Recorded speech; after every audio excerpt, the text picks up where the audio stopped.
শিরক যে ফরম্যাটে হোক তাকে দিয়ে করাইতে পারলে সে তার উদ্দেশ্যে সাকসেসফুল। ধরুন একটা মানুষ আপনি হত্যা করতে চান একজন মানুষকে, রাইট?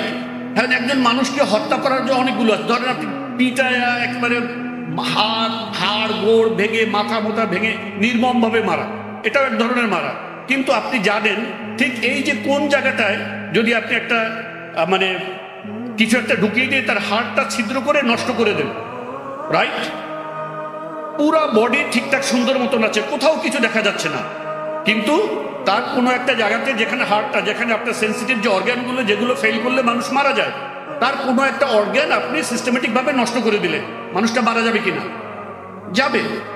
সুতরাং শিরক করার জন্য কিংবা আল্লাহকে অস্বীকার করার জন্য আপনাকে যে ওই ফরম্যাটেই করতে হবে এটা জরুরি না। শয়তান জানে এরা আধুনিক মানুষ, এরা উন্নত মানে অনেক অ্যাডভান্স চিন্তার মানুষ, এদেরকে ওইসব কাদা মাটির মূর্তি দিয়ে পূজা করানো যাবে না, এদের জন্য আধুনিক মডেলের মূর্তি লাগবে।